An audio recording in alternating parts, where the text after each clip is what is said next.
dans cette deuxième partie, du coup, on va transférer le programme vers la CPU. Donc, dans un premier temps, vous cliquez ici, là, sur le PL7, et vous avez ici un petit transfert chargé dans l'appareil.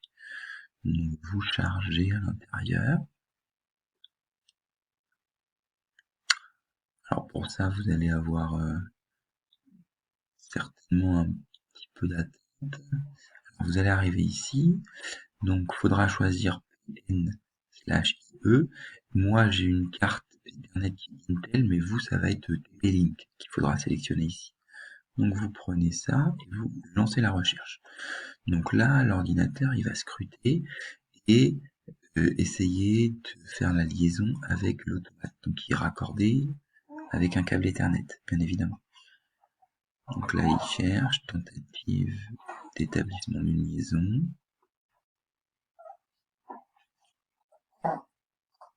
Donc moi là, vous voyez, m'a trouvé un automate ici. Donc c'est le PLC1. Donc ce que je vais faire, c'est que je vais faire charger. Donc il me dit que attribuer une adresse IP, j'ai dit oui. Voilà, donc là il va me charger dans l'appareil. Oui. Établir la connexion. Non. Là il est en train d'établir la connexion. Prêt pour la procédure de chargement.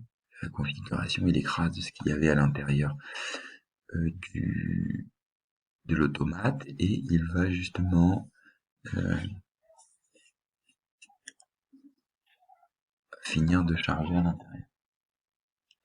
Donc là, il me dit de poursuivre. On voit, il y a certainement des choses qui sont mises. Alors quand il y a des actions, quand il y a des petits gaz rouges, là il faut cliquer. Donc arrêter le module, charger. Donc là, si vous regardez bien votre automate, il est passé avec une petite lumière orange. Donc en fait, il est en arrêt le temps de la compilation. Et après, il va passer en mode marche. Démarrer le module, oui, je le démarre. Donc là, le fait de démarrer, ça va lancer l'OB100 et ainsi mettre notre graph7 à l'étape 1. Alors, je vais faire liaison en ligne. Voilà. Donc ici, normalement, tout doit être vert. Donc si tout est vert, c'est que ce que j'ai programmé ici dans TIA Portal, c'est exactement le même programme que dans l'automate. Donc moi, ce que je vais faire dans un premier temps, c'est que je vais aller voir mes variables. Donc mes variables, elles sont ici. Donc je vais désolidariser mes variables. Donc je les désolidarise pour mieux les visualiser. Ensuite, quand on va être en test. Donc là, je fais ça, je vais les descendre en bas.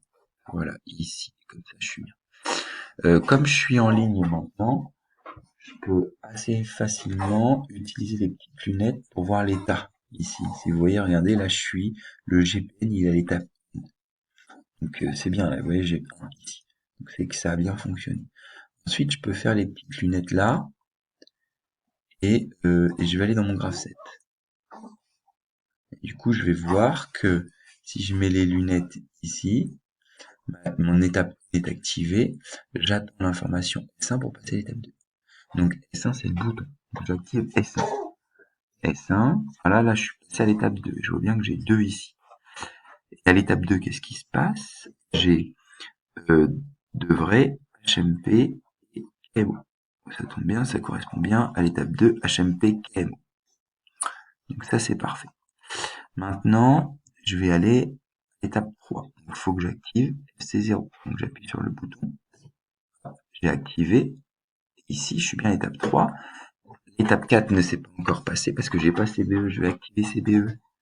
Je l'ai activé et là j'attends la fin de la variable qui s'est mis à 1 et qui m'a permis de passer à l'étape 4 et d'activer KMF HMP.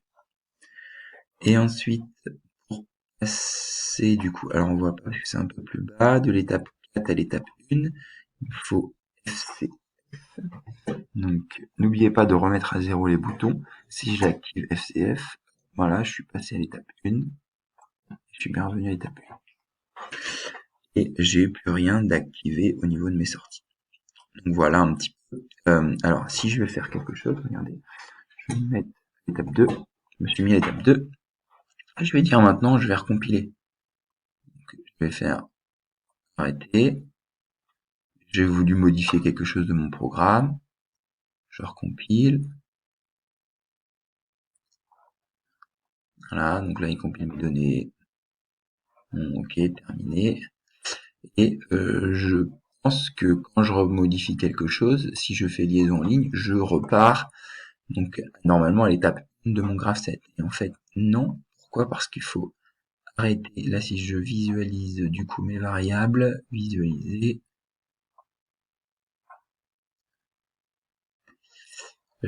ici, pardon, GP, je suis toujours à l'étape 2. Ok, donc en fait, ce qu'il faut faire, c'est arrêter la CPU, ici. Donc, elle va s'arrêter. Alors, faut que j'arrête d'être en ligne. J'arrête, j'ai un petit cache devant là qui m'embête. Voilà, hop, j'arrête la CPU, oui. Donc, elle doit être passée un petit voyant orange, et après vous la redémarrez. Si vous la redémarrez, là, l'OB100 va mettre en route, et je me remets en ligne. Je vais dans mon petit tableau ici, je vais visualiser l'état de mes variables. Je suis bien revenu à l'étape 1 de mon graph 7. Donc il a bien remis à 0. Voilà pour la simu. C'est tout pour cette petite vidéo.